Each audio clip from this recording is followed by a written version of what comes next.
6:30, I'm going to go ahead and dive in. I got a handful of overview and announcements I'd like to make before we bring in our guest from Visa. First of all, welcome. This is our second event of the spring semester. Just to remind everybody, we're now conducting all of our events in a hybrid format, meaning that you can join us here in person where I am, which is at 55 Park Place at the Georgia Fintech Academy, or you can join us virtually. So we wanted to expand the options of engagement. And so we're doing everything hybrid from here on out.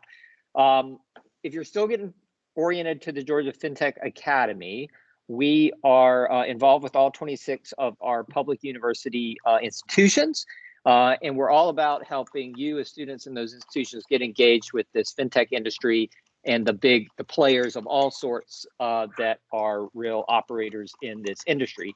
Of course, we have Visa with us this afternoon or this evening, and Visa, hopefully all of you are familiar with and understand and appreciate that they're one of the longest standing, largest fintech players in the world. So we're really about helping you as students come together with these companies and vice versa, in the hopes that you all will join this industry, begin your careers in fintech, and we're trying to provide everything we can to help you all on that journey. There's 4 things we do every day at the Georgia Fintech Academy. Number 1 is our credit curriculum. So we offer 9 courses. We have 7 of those 9 that we're offering this semester, spring semester. We have record enrollments this semester. Over 850 students are enrolled in a fintech related course in the system. So that's a big focus, of course. Then there's career advancement activities. Many of you joined us on Friday, was our first career fair of the semester. We had 14 employers. Visa was one of those employers that joined us, along with a little over 200 students. So a good start to the semester. We offer a career fair every single month. It's a big part of our career advancement support efforts. We do a lot more, including events like this, to help you all, again, get oriented towards opportunities. Professional ed's focused on folks that are have left their college schooling or in jobs, and they're looking for improving their understanding around fintech. And then innovation and research is where we're helping student entrepreneurs who want to begin companies with they're in the fintech sector, or we're taking research requests from the companies that work with us and helping them get connected with the research teams that are appropriate from Georgia State, UGA, Georgia Tech, and Kennesaw State particularly.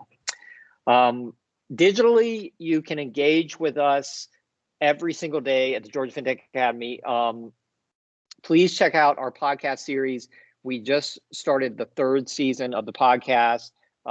Last week, we launched that first episode of the 3rd season. It's a conversation with 2 executives from Coinbase, the cryptocurrency exchange. Great conversation, very interesting. Hope to check that out. You can listen to the podcast anywhere you listen to podcasts, or you can go to this website and you can see them where you can access them. LinkedIn, we have a good following on LinkedIn. We put a lot of information out on LinkedIn. Our newsletter comes out weekly on Fridays. You can register for that. That's subscription only. And then our website is certainly an effort to bring all these types of things together. I'll also let you know that we have a new website under development that we intend to launch by March 1st, sooner if possible. And it's going to be a complete revamp. I think you all are going to love it. It's going to be a much easier site to navigate and to receive information about everything that we're doing. This next page is a new feature that we added to our existing website that will also carry over to the new website. But I wanted to get this out for you as students immediately. And so if you go to our existing website and you click on this box at the very top, so the existing website is georgiafintechacademy.org, click on the box that says jobs, and you will immediately go to this new jobs board that we have, and it will load. This is the first thing you'll see is this company view. So like as Visa's with us tonight, you'll see Visa's the second block on the view. And if you click on Visa, it pulls up these positions that are immediate open positions. I happen to post these positions into Handshake. So I know they're active. These happen, I posted them, these particular, because they're open positions in Atlanta. And we're pulling in more visa opportunities frequently, but I wanted to go ahead and kind of prime the pump. But anyway, you click around on that. I think you all really get a lot out of it. And it's a way to help you really get directed towards open opportunities. You can see here, there's 20 companies in the board right now and over 4,000 opportunities. I'm still working on the keyword sourcing and suppression on all the opportunities to make sure you're getting the ones precisely targeted towards candidates like yourself. So the 4,000 is exaggerated. There aren't really, so there's some jobs in there that require probably more experience than you all would have, but there's at least 1,000 jobs in there that are for early career professionals. So check it out and give me your feedback too. I'm excited about it. The courses that are available, these are the 7 that are running right now in the spring semester. The first 5 you see listed run every single semester. If you're an undergraduate and you haven't taken one of these courses, I really encourage you to. We've added 4 new courses that are digital payments. These are 2 of the new digital payments courses at the bottom. But great courses. If there's anything I can do to help you get oriented to those, I know it'll be, we'll be opening up summer and fall registration before we know it. I think it's like in 6 weeks or less. So you'll see all these courses there. I can help you. You see the courses wherever you sign up for courses, wherever you go to school. So if you're having any trouble, I'll just let me know and we'll get you taken care of. There are events like this one that we're doing every single week. Later this week, there's another career event. This one is very targeted towards GSU Robinson students. It's their spring expo.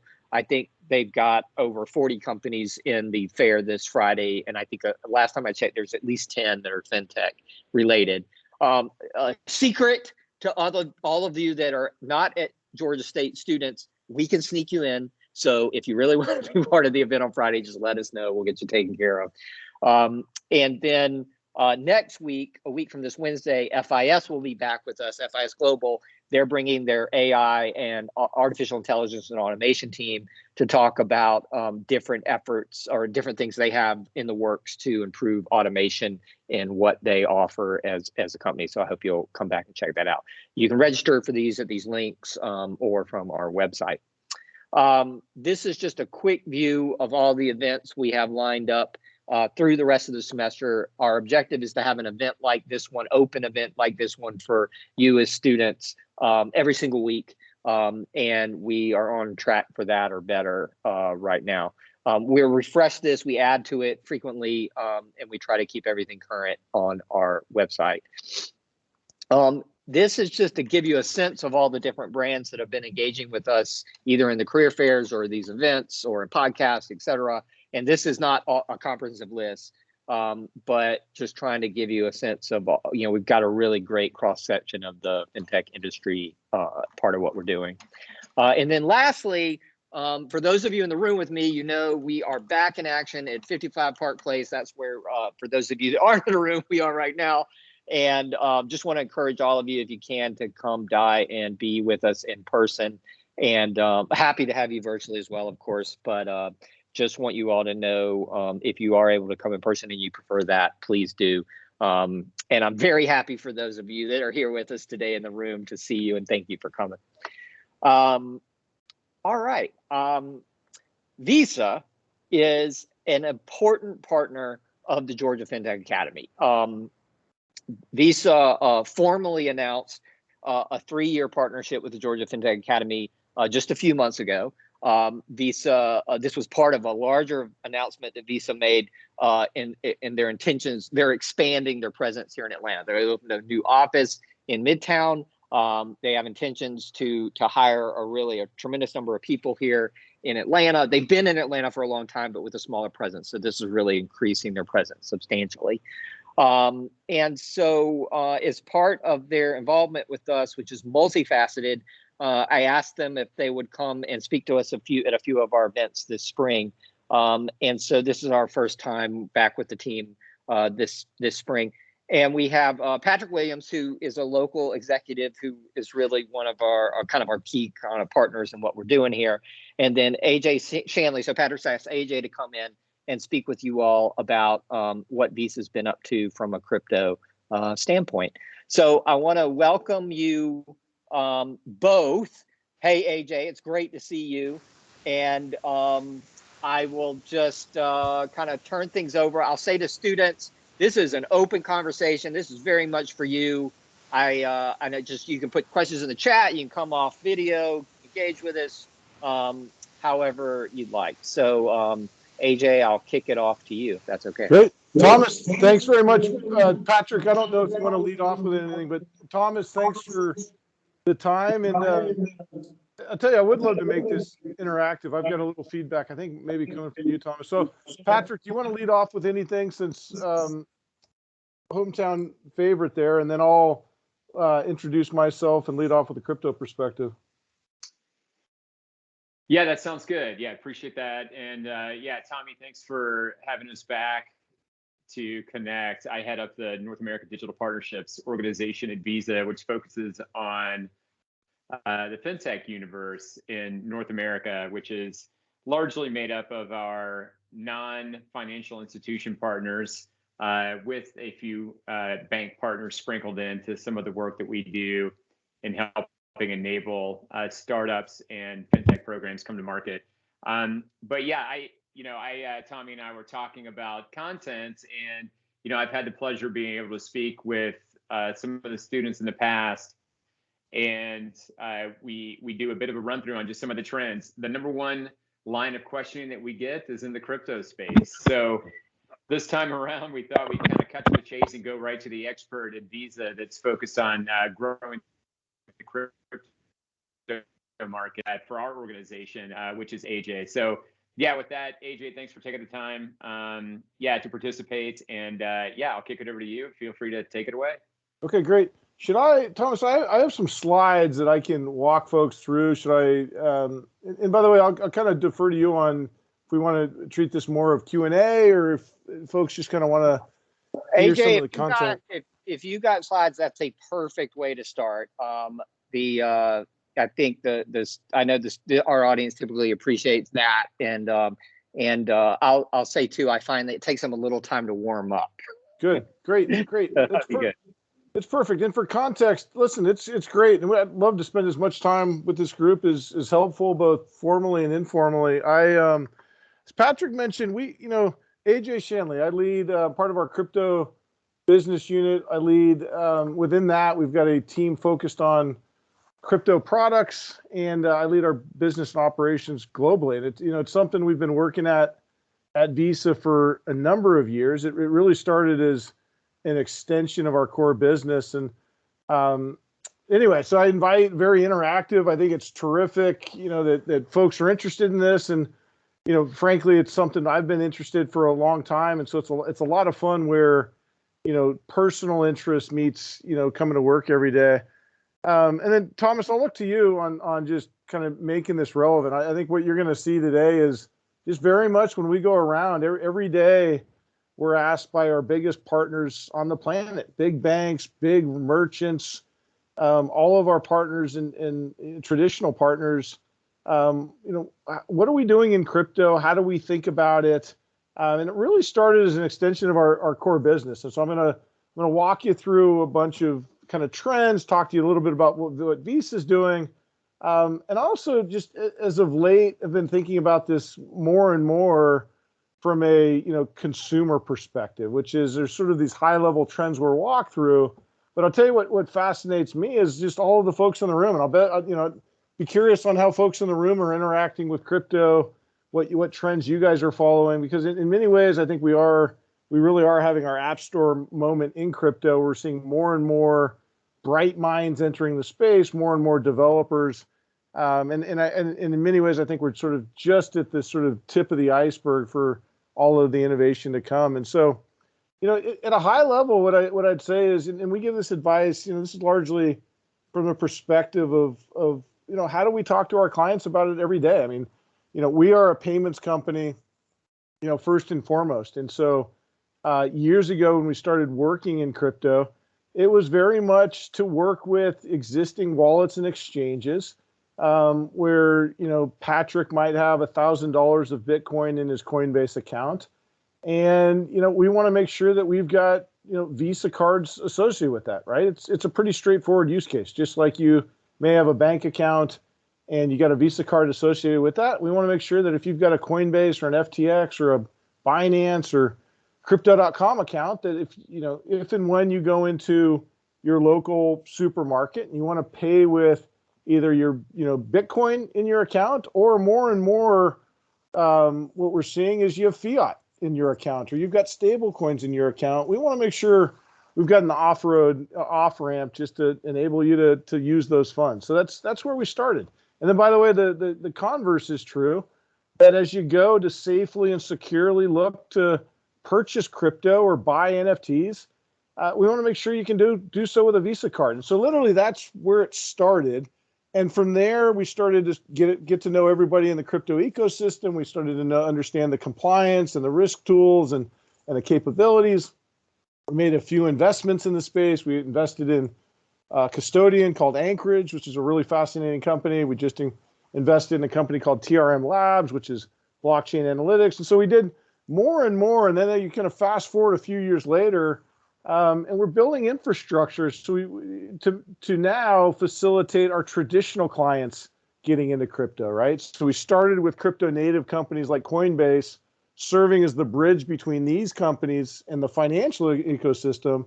And now we're spending more and more time with our traditional client base, helping bridge the gap between our banks and merchants in the crypto ecosystem. And so it's a lot of fun where we are. What I'll say is, and I'd be curious on folks in the room. I very much so crypto's here. And I look back. I was around during the emergence of the internet, and it's funny. Some of the best examples during the internet of companies you might poke fun at that didn't last was the model still holds true today, right? And so very much I look at the same thing happening in crypto, which is it's very unlikely we're going to pick our heads up in 3 years and be like, oh, that crypto thing was a fad.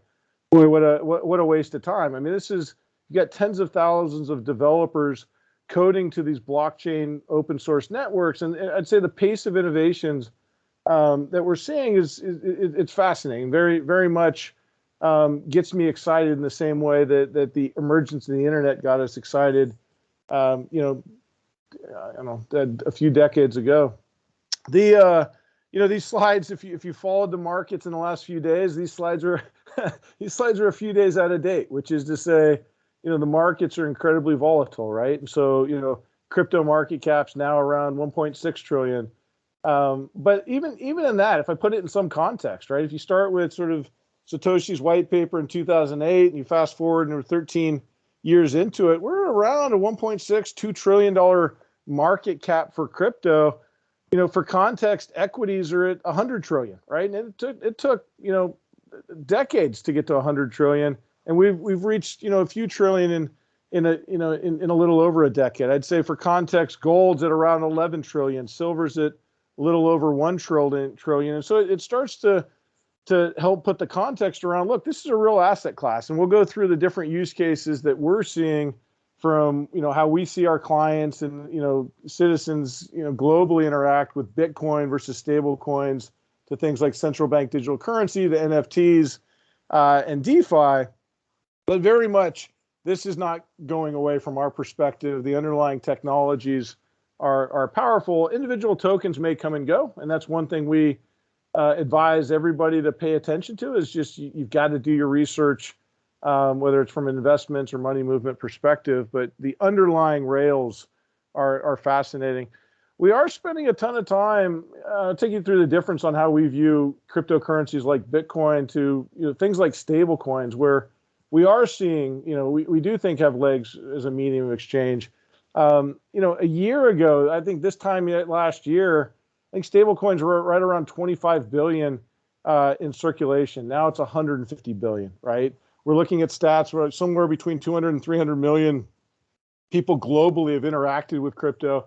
And the stat I find the most fascinating right now, all of these three sort of, circle stats on the left are really, in my view, before the truckload of venture capital coming into this space, right? So if you look back in the past year, $33 billion of venture have gone in. I'd say leading up, I'd love to see the stat leading up to it, because I know anecdotally very few venture firms as a few years ago were participating in the space. And now every Brand Hill name on Sand Hill Road has folks dedicated to this. And so exciting time to be here. Some of these slides will make sense. Some of them we'll skip past. I do think this is an interesting one. We've been working in crypto for a while. We've had our own theses, and we put out a study, a research study, to get in touch with how do folks in the room, in 8 different countries, think about crypto. And the results came back very much in line with what we're thinking, and with what I think you guys can imagine. First, you probably have to be, awareness was high, right? You kind of have to be living under a rock to not know about crypto or not be aware of it. Or, even my parents are asking me about crypto, right? So obviously awareness is high. But I'd say what struck us from this global research study we did was that ownership and a level of interaction with crypto is very high, right? And so over 1/3 of people globally we'd interacted with through the survey had said, yes, they'd sort of purchase crypto or use it as a medium of exchange in some capacity. That speaks to fairly mainstream adoption. A lot of our survey was done, from the perspective of, hey, what impact will crypto have on our clients, on the financial ecosystem? And again, where I get fascinated is you think about crypto companies with aspirations to become banks. And I think a lot of you in the audience, I imagine you have crypto apps, and it's hard to get excited these days about, a few basis points on your deposit accounts. And yet, we're seeing globally folks look to crypto as a savings technology, right? And you can start to do more and more with your, crypto wallets that you may have at a Coinbase. You can directly deposit your, paycheck there. You can get a credit card. You can get a debit card. You can make a loan. You can borrow. So the features that crypto native companies are starting to offer are looking more and more like what banks and credit unions traditionally offered.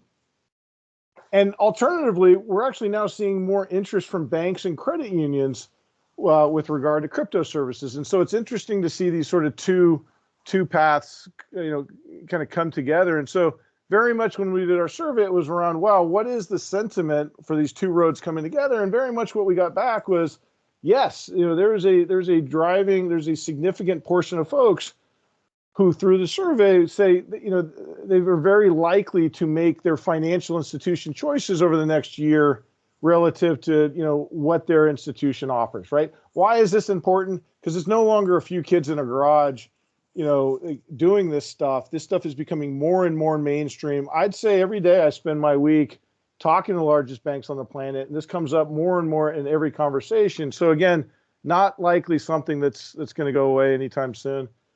Thomas, I'll get through this next slide, and then I'll kind of maybe pause for you for questions. And the way we'll kind of do this is I'll talk at this at a high level of the trends, and I go into a little bit around each, right? And so maybe I'll look to you to kind of navigate or bring me back what's interesting. But I do think it's interesting to say, how is Visa looking about this? What are we doing from a business unit perspective? This informs our own product strategy and how we service clients. And on the far left, we very much acknowledge traditional cryptocurrencies. These are non-sovereign digital assets. But you'll hear us talk about them not as a medium of exchange, but more as a savings technology. And again, we don't have an official view on Bitcoin, on the price of Bitcoin, whether you should own it, just like I don't have a view on gold or oil or Tesla stock, other than to say, we acknowledge that this is becoming a savings vehicle for folks and an investment asset. And that hundreds of millions of folks worldwide are interacting with it, right? And therefore, we want to meet the demand, help our clients meet the demand for it, through infrastructure and expertise. It's also important to note, though, I personally, and then my team, through the way we're going to market, we're not building products so that you can go into the supermarket and pay with Bitcoin. And in fact, through that example I used earlier, very much we've got card programs in market so that Thomas or Patrick has $10,000 of crypto and his Bitcoin in his, in their Coinbase account. You want to spend that at a merchant, you can use a Visa card. And the way this is a little bit sort of into the weeds of how Visa works, but the way it works is, Thomas, you go into Starbucks, you swipe your Coinbase card.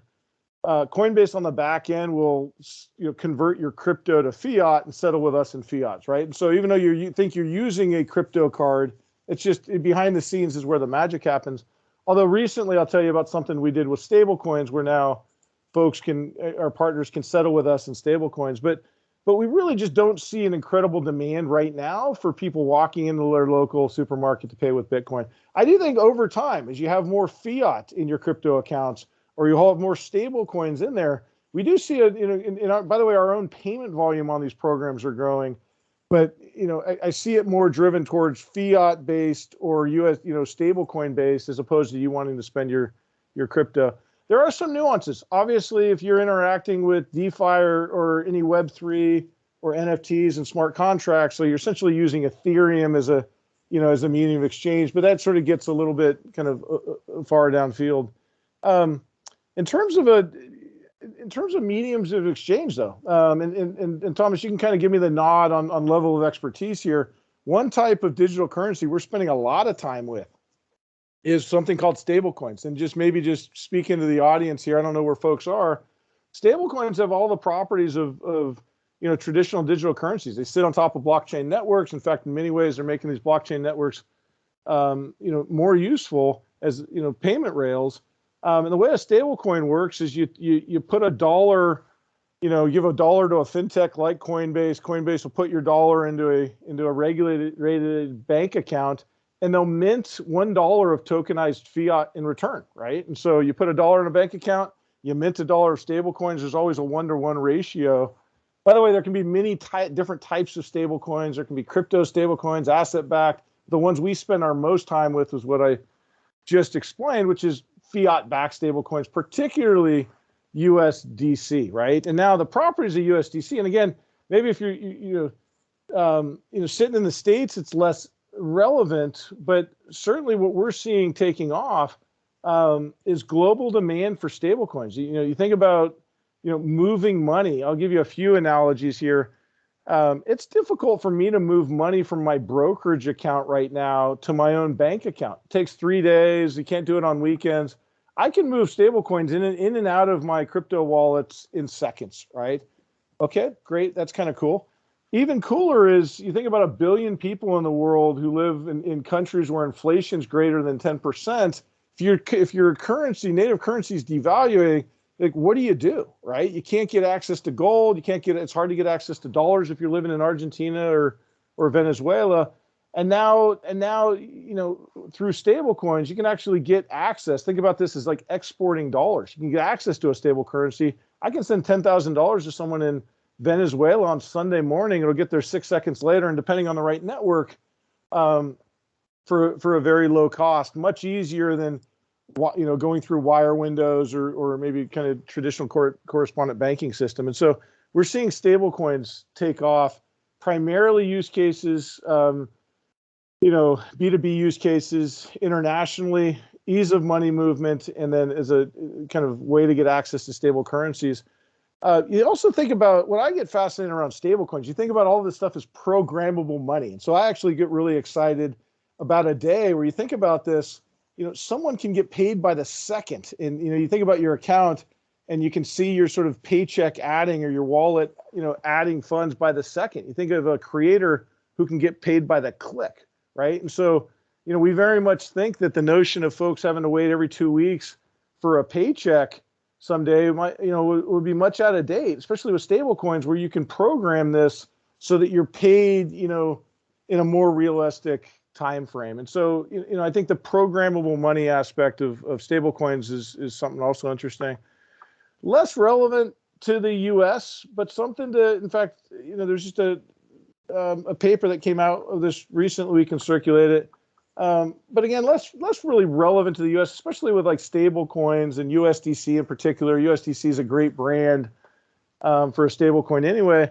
But we're spending a lot of time with central banks globally who are looking at rolling out central bank digital currencies. And what's a central bank digital currency? It's essentially, think of it as a stable coin, but instead of where the deposits are held with a commercial bank, the deposits are held at a central bank, right? The People's Bank of China has been working on this since 2014. They've got billions of dollars of CBDC in circulation. And, I think somewhere like 100,000 developers working on this. And again, I think if you're other central banks globally, you might not have gone into this immediately, but you're looking at a little bit of game theory. You're watching the rise of private stable coins like USDC. You're watching, PBOC come out, and now every central bank globally is starting to look at this and evaluate. I think the latest stat I had was that 8 in 10 central banks globally are evaluating central bank digital currency in some capacity. 6 in 10 are engaged in pilots. And again, even if it's less relevant to us sitting in, Georgia or where I am, California, it's still another endorsement that digital currency is here and is going to impact our lives in some way, shape, or form. And AJ, we just saw a big paper come out last week, right, from the Federal Reserve, the U.S. Federal Reserve, kind of their first major statement on central bank digital currency from their perspective. I haven't had a chance to read it yet, but I guess I've just heard the news clips on it where they were like, this is important. We got to continue to look at it. But unless Congress gets involved, we're kind of going to wait and see from a Federal Reserve standpoint.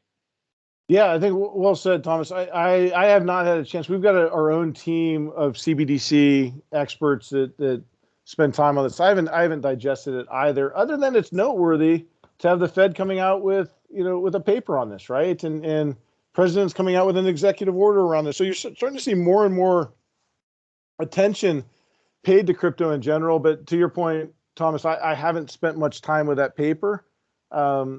Other than the kind of another sort of endorsement that, in line with central banks globally, spending more and more time having perspectives, conducting pilots, looking at what this would look like in the wild. Now, to be clear, if you think about, think about a central bank like the Fed having a digital currency. In many ways, it's got to be through a two-tier system. So what that means is they continue to work with commercial banks, and you still have a commercial banking relationship. So you're not calling up the Fed through a 1-800 number for any of this stuff. And so, but at the same time, we're spending a lot of time with our bank clients, particularly in international regions where CBDC might be a bit closer, because central banks are going to have to get familiar with how to have wallets and safely secure these types of digital assets. And so, again, I do think we're a ways out. A few countries have pilots in market, like China. Mexico announced something, in the next few years. That's public. I think we're still a ways out from, kind of mainstream adoption here.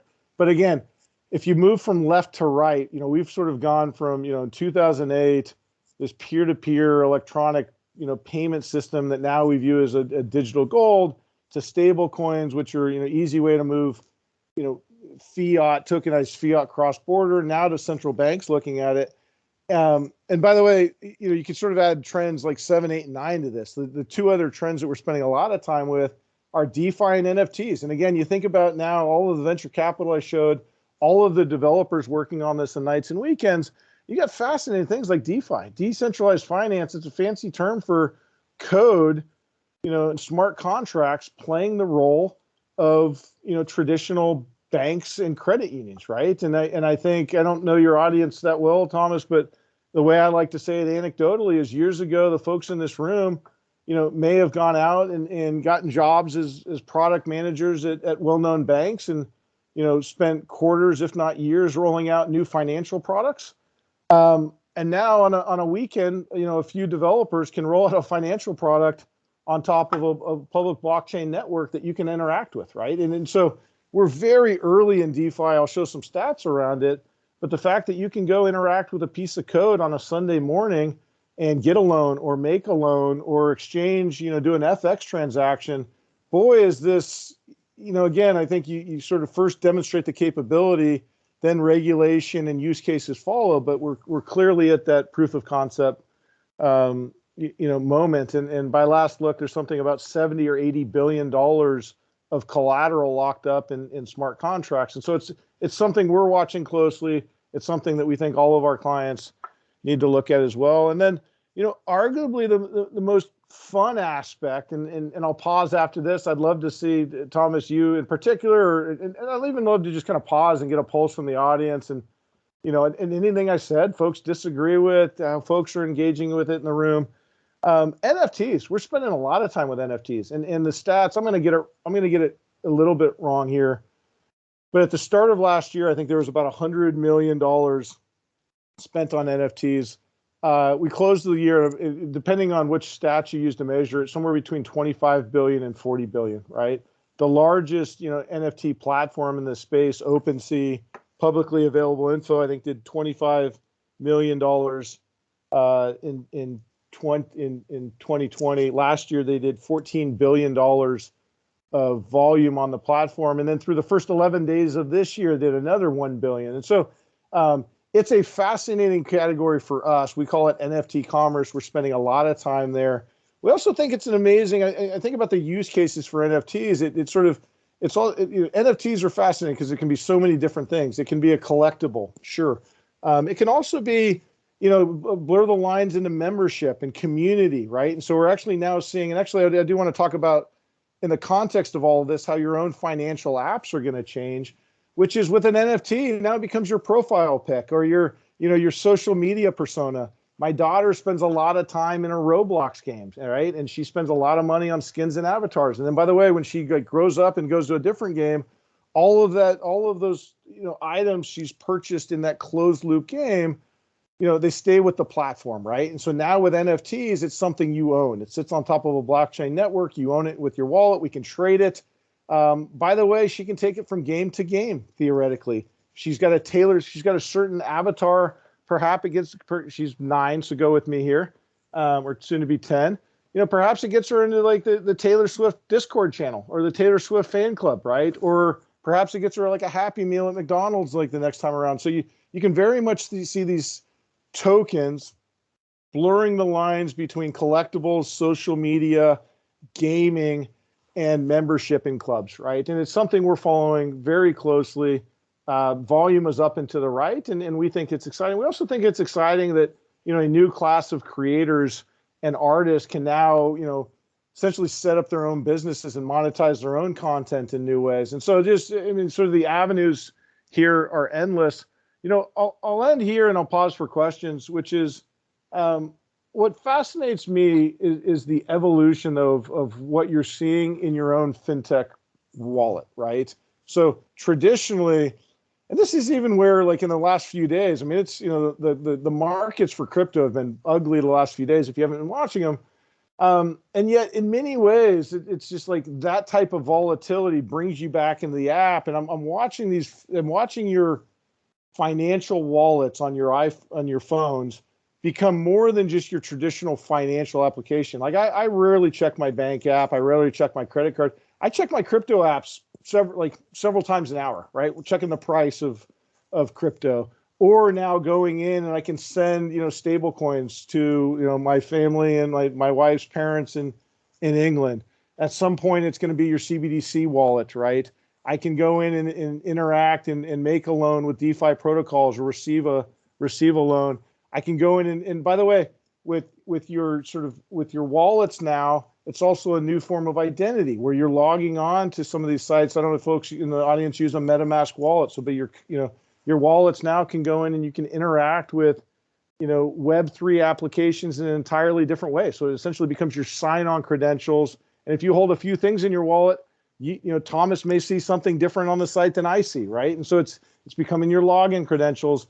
And now I can also hold my favorite collectibles in there. I can hold my, LeBron James Top Shot. I can hold my Axie Infinity, in-game icons.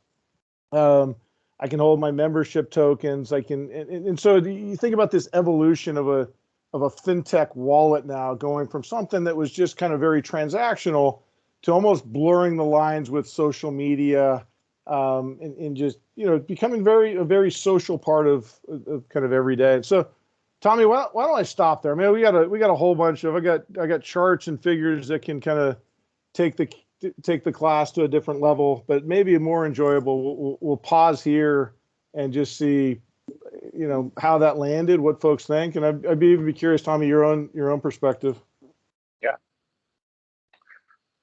Students, I'm a little. Oh, here we go. Okay, I was gonna be like, I'm surprised someone's putting it in the chat. Okay, Tyler, you've got a question here. Tyler, do you want to just ask your question? Or I can. Since transaction costs on blockchain are as high and slower overall, and there's overall slower transaction speed, does Visa see a value that it can provide in that space? I guess mainly thinking about, obviously, the Visa network runs at millisecond, sub-millisecond speed. It's a. Ooh, I got an echo there. Sorry. Okay. Tyler, it's a great question, and in fact, if you go back to like one of the primary reasons that we don't see incredible interest right now around crypto as a medium of exchange is certainly transaction costs. 2 is the throughput of the underlying networks, and then 3 is the volatility of the token prices, right? And so that's very much where we've got our own network that we think works great for everyday transactions. So I think you nailed it in terms of you very much are able to use your Visa card at 70 million merchants worldwide. Whereas you look at Bitcoin and their own sort of throughput on the network, you look at Ethereum with the high gas costs. Certainly there are cases where you're going to want to use ETH, and frankly, you need ETH to interact with a smart contract. But it's not realistic to think you're going to walk into and buy a sandwich with it right now.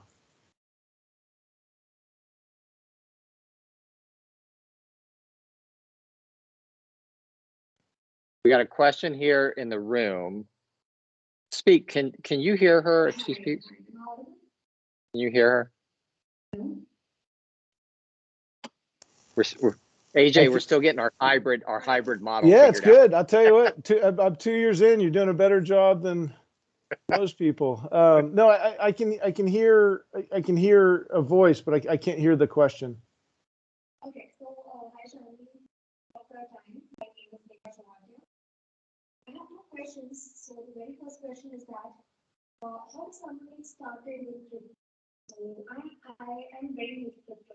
I want to learn crypto, understand it. So how do I get started? Should I first get started with cryptocurrencies or stablecoins or NFTs, or what are the right resources to use? How do you reflection on that? So, Thomas, I think I heard some of it. I may need you to repeat me. First off, thanks for the question. By the way, Tyler, thanks for the question. This is the fun part. I think I heard a 2-part question. I think one part was how do I get started? Yeah, I mean, I think the essence, you tell me if I got this right, not involved with crypto, wants to understand this better. What are the first 2 or 3 steps to take to begin to get engaged with cryptocurrency, various these modalities we're talking about here? Great. So first thing we should do is Patrick and I should just send across a recommended reading list. I'd say 3 things. First is just read. Follow crypto Twitter. Read and learn about the space, right? And listen to podcasts. I mean, that's the fascinating thing here. I've got some of my own podcasts that I like. Chris Dixon's a good friend of mine. Anytime I can hear Chris speak, if you Google Chris, he just kind of breaks this stuff down. I personally like the Laura Shin Unchained podcast, but there's n number of these podcasts that you can listen to and go deep. And Thomas, we should send a list over. Second is learn by doing, right? And so I'm going to say one positive and then one careful one. Second is learn by doing. There's nothing better than setting up your own MetaMask account and writing your C words down and interacting with a smart contract for the first time, or setting up a wallet, and learning how to make a stablecoin payment from one wallet to another. So I would very much advocate learn by doing. Go make a purchase on OpenSea or another NFT platform. The third one I'd say though is like, please read and research before you do, and just know that like, just be careful. All of these things are, we're still early. There's no 1-800 number to call when you send your Bitcoin to an Ethereum address, or when you click on like a nefarious link in a Discord channel and, send Ethereum to, kind of a nefarious address, right? And so what I think we should do, Thomas, is just send over some links afterwards. But what I'd say is take the next 6 months. Here's the other thing. You guys have the capability, everyone in this class has the capability to become an expert. I'd say many folks on our crypto team today were not experts in crypto 18 months ago. They just spent time on nights and weekends learning, reading, becoming an expert, tweeting, following Discords. And so I think very much like we're still in the first inning of a 9-inning game in terms of like the talent in this space. And so I think the sooner you get involved, the better. So Thomas, we can send over something after on my recommended reading. And I'd also bet I bet Tyler, who made the question, probably might have some. I bet even within the class, you guys have some good resources. Awesome. Thanks, AJ. Another question in the chat here from Elijah. All the recent days have shown crypto seems to be growing. To all your comments too. What do you see in the future for crypto and Visa? Yeah, it's a great question. It's incredibly fun to be a part of this ecosystem. I think we've already over the last few years had a role in helping shape it in a responsible way for the mainstream. A lot of what crypto enthusiasts talk about is like some level like decentralization, right? And yet on some level, we're all comfortable with some level of centralization. So I actually think that's something to keep back in mind. I mentioned the 1-800 number. If you really want a sort of a purely decentralized network, there'll never be a 1-800 number to call if you mess something up. And yet I think we all kind of enjoy getting on the phone with someone on the other end, right? And so like, what is Visa's role? First, there's kind of three things we're doing. First, again, we're a payments company. And so like you're going to see more and more, we want to make sure that like everybody in the room can safely and securely either use a card associated with your favorite crypto wallet or exchange, if you hold funds in there, so you can use it at 70 million merchants worldwide, or as you go on to platforms, NFT platforms, remove the friction or exchanges so that you can use your card to purchase, just like you would for a hamburger or coffee. Second is we've got infrastructure that we're building, and I'll give you a for example. But as we think about our traditional clients, think about where you shop, think about where you bank. As we move we want to help our clients get in the crypto ecosystem. And I'll give you one thing. One example is, I'll give you a few examples. One is we've got some infrastructure so that our partners who want to settle with us, usually the way our settlement network works is you settle with us in fiat. We've upgraded our system so you can settle with us in stablecoins, right? And now we're going out and showing out folks how to deal in this technology. We've got other things we're looking around on kind of core infrastructure as it relates to stablecoins and traditional cryptocurrencies. And so I think you're going to see us continue to play a role here. Third is actually a third and a fourth. Third is we rolled out a crypto advisory arm, and we think we're in a good position to help all of our banks and merchants in crypto. Fourth thing is we're working on, there could be a fifth, sixth, and seventh. Fourth is we're working with central banks. Fifth is you're going to see us play a bigger and bigger role with NFTs and the creator economy. And so maybe I just go high level, which is to say, look, our roots are as a payment company. I would imagine most people in the audience have a Visa card, and so we want to make sure we're playing this role as a trusted partner, as our ecosystem. Our ecosystem is it's banks, it's merchants interact with crypto. And so I'll tell you, last thing I'll tell you is our team's only getting bigger and bigger. And so as folks graduate, please ping me. We got roles on our team. I'd love to be helpful and tell you which companies we think are explosively growing. And by now we've got a 50-person crypto team. And yet we've got several hundred people in the organization touching crypto in some capacity. And so again, it just goes to speaking towards just some level of familiarity with this in the future is a good thing.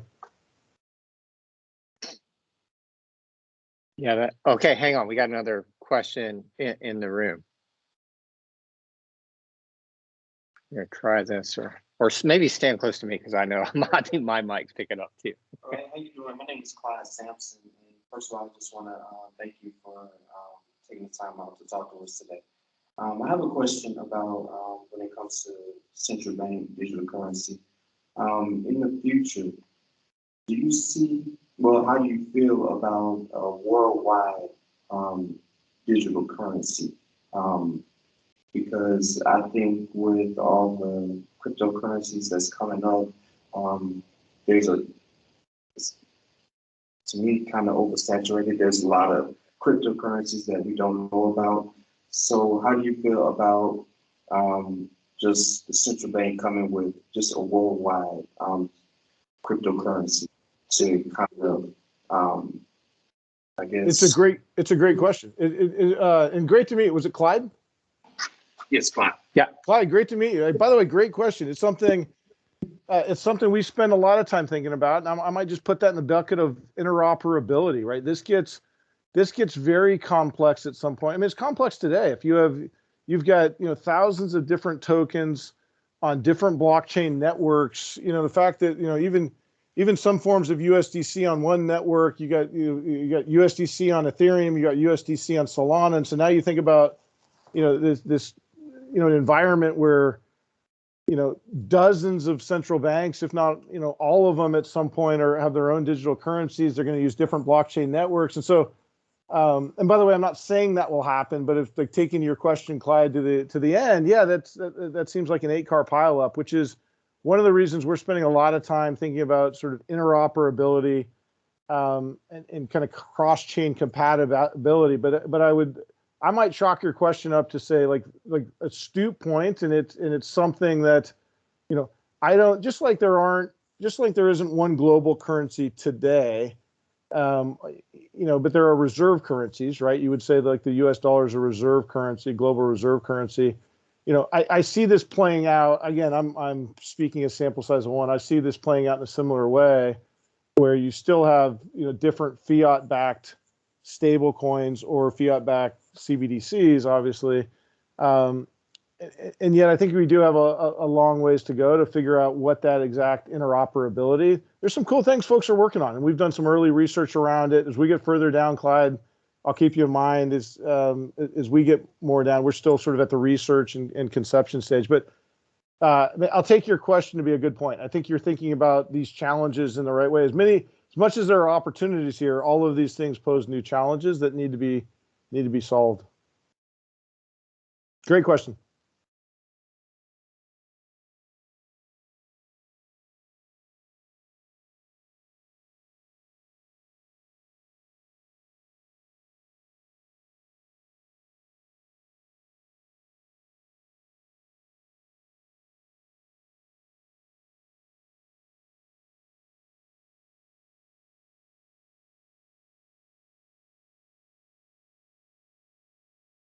Oh, actually, hey, Thomas, you're on mute. Sorry. Right. Okay. So I'm reading to myself. Stephanie's question: in recent years and months, crypto's proven to be, there's been volatility certainly in multiple currencies, with triggers like Elon Musk and his tweeting on Dogecoin, I guess, as an example. So is Visa prepared to carry? Okay, so there's a risk question. Is Visa able to help manage the risk involved considering such volatility, I guess, as you're going from crypto to fiat in the long term, and what steps are being taken to convince skeptical clients? And are you okay with government involvement in crypto? Just as a tag. Yeah. These are great questions. I mean, there's several things in this. So thanks, Thomas. Stephanie, these are great questions. Again, I want to come out and say, like, look, I'm not selling anything here. I'm not advocating Bitcoin or other types of crypto. What I think you're going to see from us is us acknowledging the widespread adoption to it.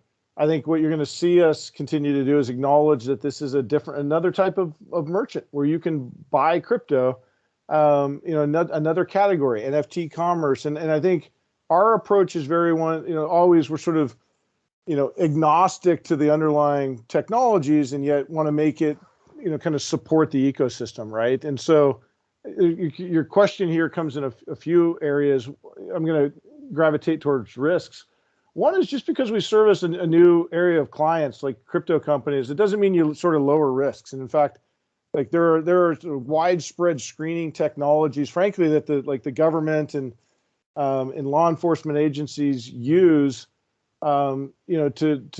to evaluate transactions. We use these at Visa, and so we put our crypto clients, I would say, even through an enhanced level of scrutiny relative to other clients we engage with. And so, again, just a new category, but it doesn't mean the sort of risk threshold or posture changes. In many ways, we've got a higher bar here.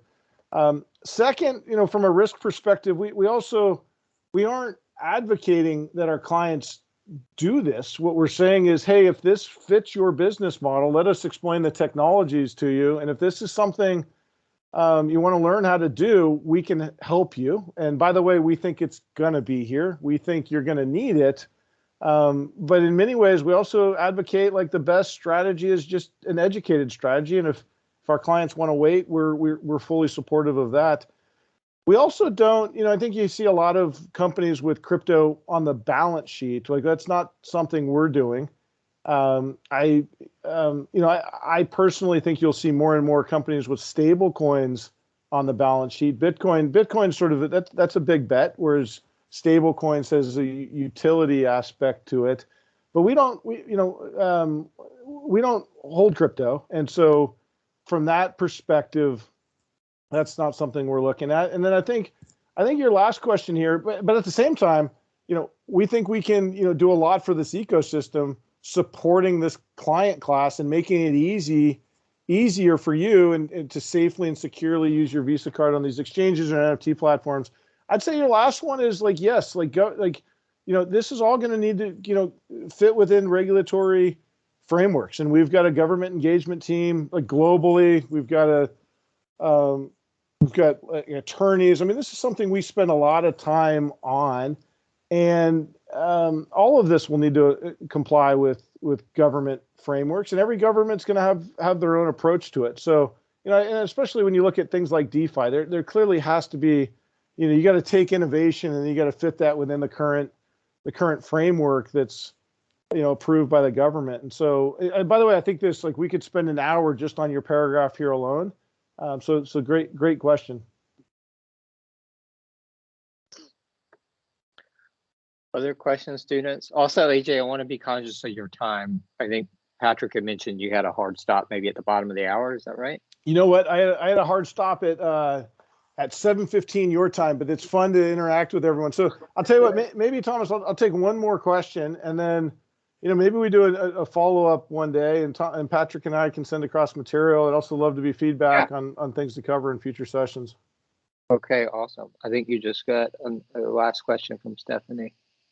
Oh, is this for me? Okay, I'm going to come back on your question, Stephanie.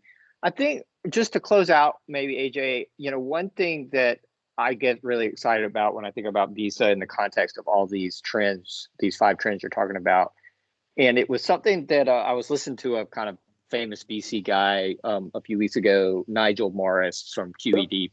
And he was talking about how they're looking more closely at DeFi and beginning to prepare for some VC investments in DeFi.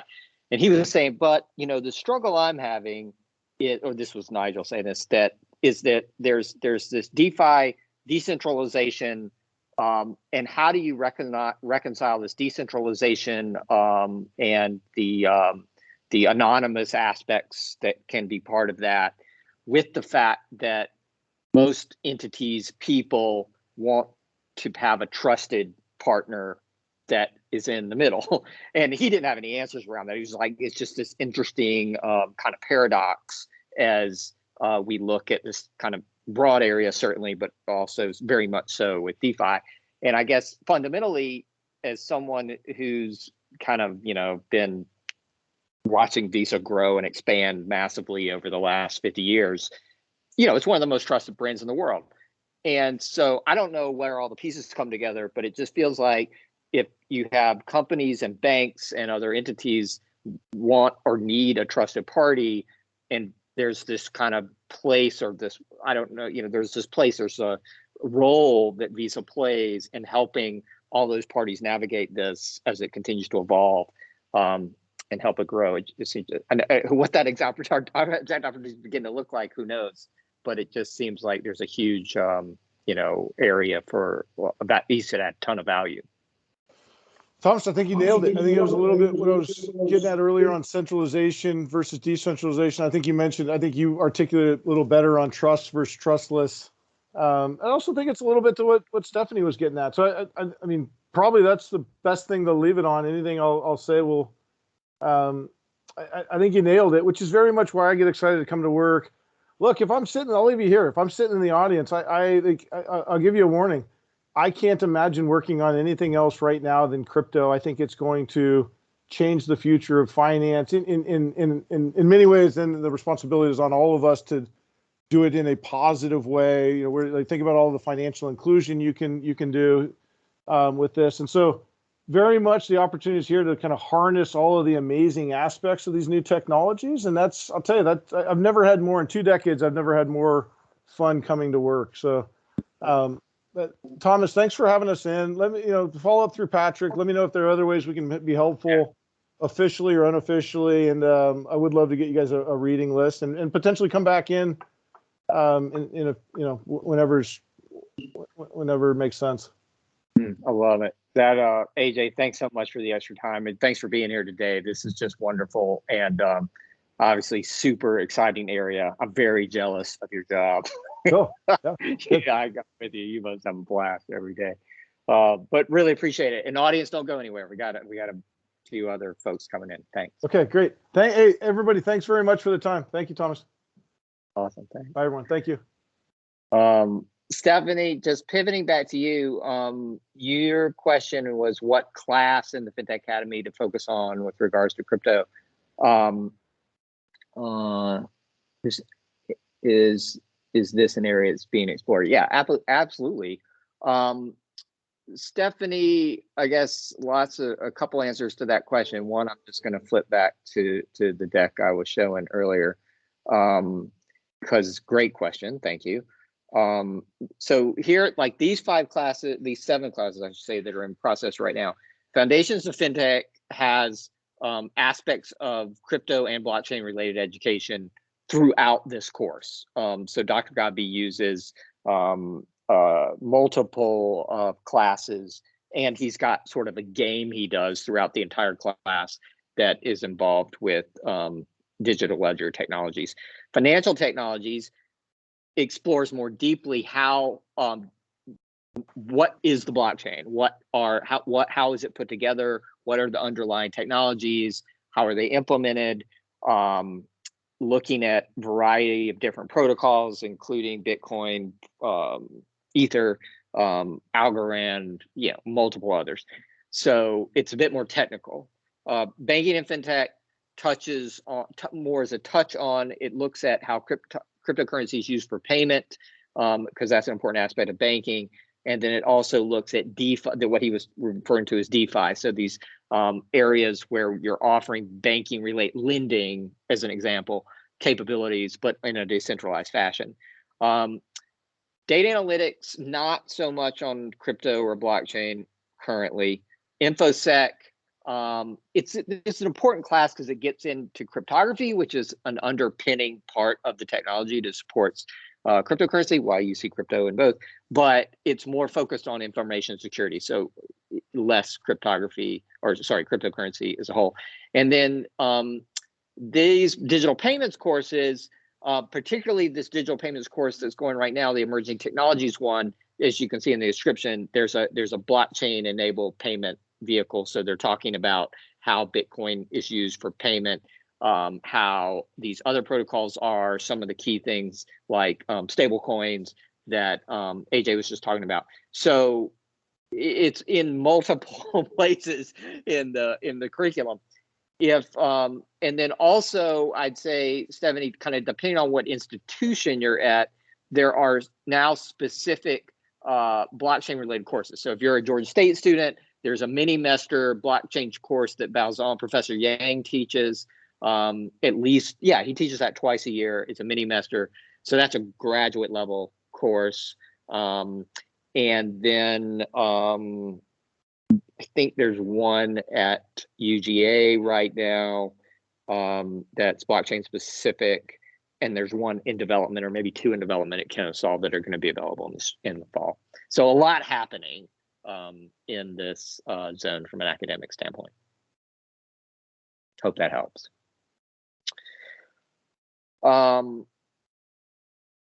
Christina Garvey, I saw you out there. Are you still with us? I am. Howdy. Hello. I wanted to just give you a chance to introduce yourself to this crowd and the university relations team. Thank you again for helping us get your colleague in last Friday to be part of our career fair. I know we have some, great ways to connect with Visa or get these students better connected with Visa. So I just wanted to give you a chance to kind of highlight maybe a few of those with this audience. And I was just about to put the link to the university recruiting site in the chat box, and it's loading right now. So I'm having some, hello everyone. I'm having some bandwidth issues. I keep freezing on the screen, so I apologize in advance if that continues to happen. We are, as many of you know, we're kind of at the tail end of university recruiting for the season, but we do still have a number of opportunities that are still available. So I'm going to put the link to our university recruiting site in the chat box here in just a minute, as soon as I get that pulled up. But I thought it'd be good to talk about maybe thinking ahead, so future recruiting and what that looks like. And so we typically have, here at Visa, we typically have our campus plan ready to go by the 1st of September, and we'll start posting our new grad and intern opportunities that first week of September. For undergrad and or advanced degree new grad hires, that recruiting will happen in September and October and can go into November. So it's really important to start the search early in the fall and start applying early and networking early. There will be plenty of networking events as well. And all of those will be listed out on the university recruiting site. So if you want to bookmark this site, save it, check it, go to it in the fall, that'd be great. Yeah, that's what I have, and I'm happy to answer any questions if anyone has any questions about university recruiting.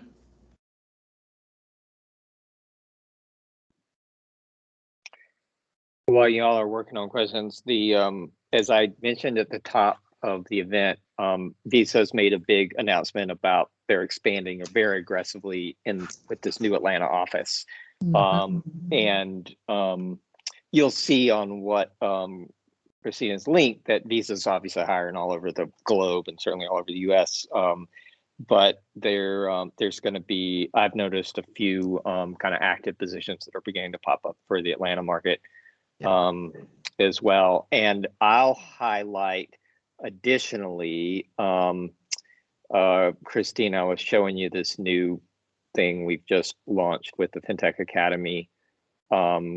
There's this new site we've got built where you can go in and just search on Visa. So these were positions, Christina, that I noticed in the career site that were active for entry level in the Atlanta market.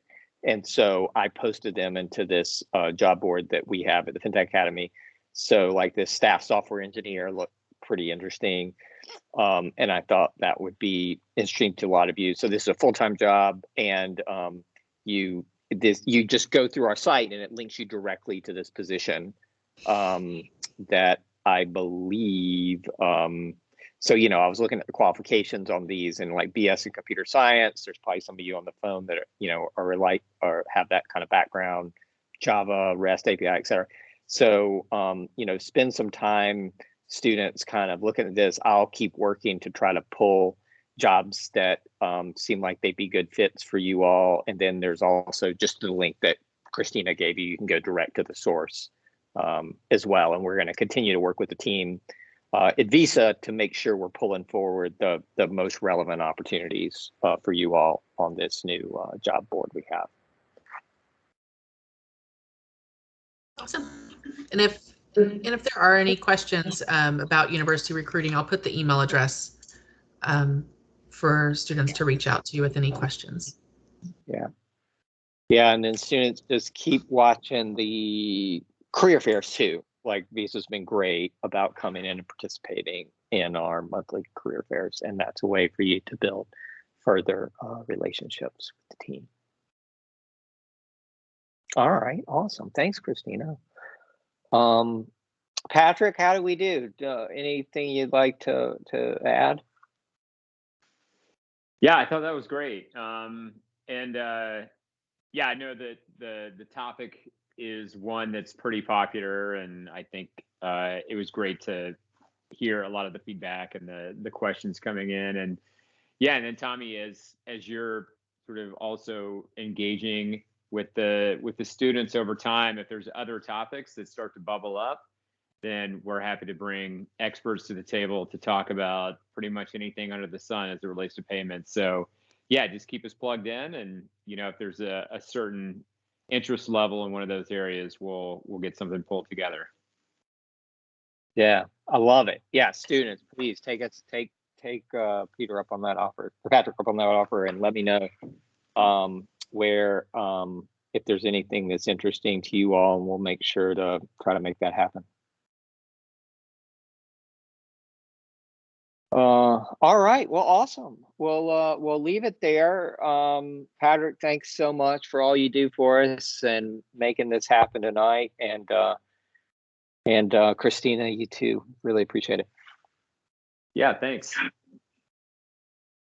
All right. Have a great evening, and we'll keep working on getting our hybrid event structure super streamlined. Yeah, hopefully I'll get down there in person at some point as well. Yeah. So yeah, maybe for the next event. All right, cool. Okay. All right. Y'all great. Well, thanks everyone. Take care.